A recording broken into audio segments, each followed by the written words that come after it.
Hello, and welcome to the Geopolitics Explained podcast. Last episode, we discussed how, in many areas of negotiation, this current Memorandum of Understanding is much weaker than the JCPOA. However, this is if we look at the near term future. We do also have to consider the long term future. And so today, we'll discuss areas of this understanding where the United States has benefited, before then exploring some of the wider effects in the Middle East, including Saudi Arabia and UAE relations, and Trump's pursuit of the Abraham Accords. This discussion will all be in an attempt to analyse if the United States will emerge in a better position in the future, or if this conflict is truly marking a decline in the United States and its empire. So, in the last few days, I've seen some analysis that this Memorandum of Understanding isn't as bad for the United States as it is being portrayed. Of course, this understanding isn't yet a formalised deal, but if some points do make it into the final deal, there are some ways in which the United States will benefit.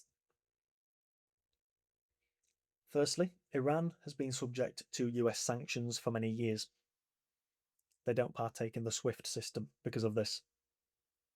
One part of the deal would be the removal of sanctions, as we discussed last week, but another rumoured aspect of the final deal would be the Iranians trading crude oil priced in US dollars.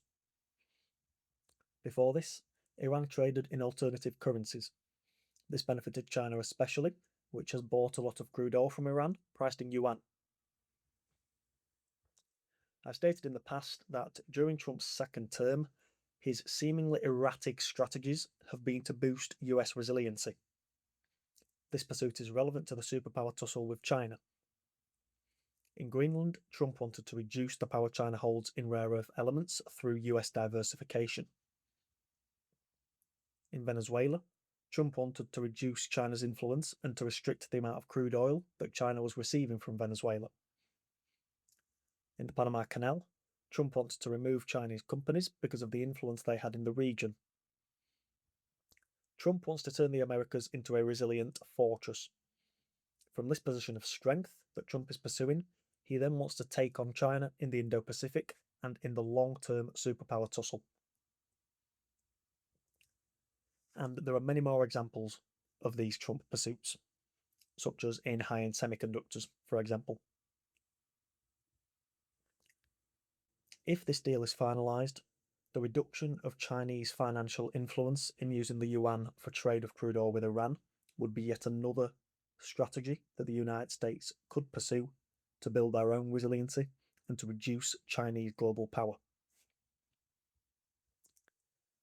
So, in a deal that does largely resemble a surrender, the United States could benefit from Iran trading crude oil in dollars. However, the United States still does need this deal to become a reality. Also, in the future, I will likely return to discuss the topic of stablecoins. The United States dollar and its status as a global reserve currency could be extended by the use of easy access of stablecoins in nations where inflation eats away at purchasing power. Imagine if citizens of Iran could be allowed to access US dollar stablecoins. It seems unlikely as of today, but the power of the dollar is one tool that the United States has, and it's one tool that it can weaponize. As a result, the United States needs to push to maintain the dollar's global position, while other nations hedge the dollar through the purchase of gold, for example. Another win for the United States is the reduced Iranian influence in other Middle Eastern nations over the last few years. However, this war has seen Iran gain influence in the Strait of Hormuz, which is more globally impactful when it comes to the energy trade. The United States ultimately wants to reduce Iranian influence in the Middle East because it is one of the major roadblocks to Trump's Abraham Accords. As a part of this negotiation period, Trump has stated many times that he would make it mandatory for Middle Eastern nations to join the Accords. The aim of the Accords is to normalise relations between the Israelis and the other nations in the Middle East. Saudi Arabia is the biggest target for Trump in the pursuit of the Abraham Accords. but they have stated that their inclusion in the Accords is conditional on the establishment of a Palestinian state. For now, Trump's Board of Peace is seeking control over Gazan territory, with reports last week stating that Trump's Board of Peace claims the right to confiscate Palestinian land. If this is true, this doesn't set up an expansion to the Abraham Accords with Saudi Arabia's inclusion particularly well. Also in the last week, reports emerged that the Saudis initially declined the United States' request to use bases within the nation for the conflict against Iran. However, the United States threatened to delay the delivery of key air defense systems, and this likely won't have been received well by the Saudis, who ultimately reversed their stance and allowed the United States to use their bases. Reports in the last few days have also stated that Mohammed bin Salman didn't travel to the G7 due to protest against Trump and the recent war in Iran. And also reports continue to emerge that the United States is considering pulling troops out of Saudi Arabia. All of this collectively does imply that relations between the United States and Saudi Arabia are currently strained. There were also the recent events in Yemen between Saudi Arabia and the United Arab Emirates. The decline in relations between the two nations led to the UAE leaving Yemen and also departing OPEC. Now, we discussed this a few months ago, but a consequence of the collapse of relations between Saudi Arabia and the UAE is that we are seeing two axes form in the Middle East, with the UAE, India, and Israel on one side, and Turkey, Saudi Arabia, and Pakistan on the other. This is pitting very powerful nations against each other, with the Saudis and Pakistan agreeing to a mutual defence clause. Pakistan has also rhetorically offered Saudi Arabia protection under its nuclear umbrella, and it has delivered fighter jets to the kingdom.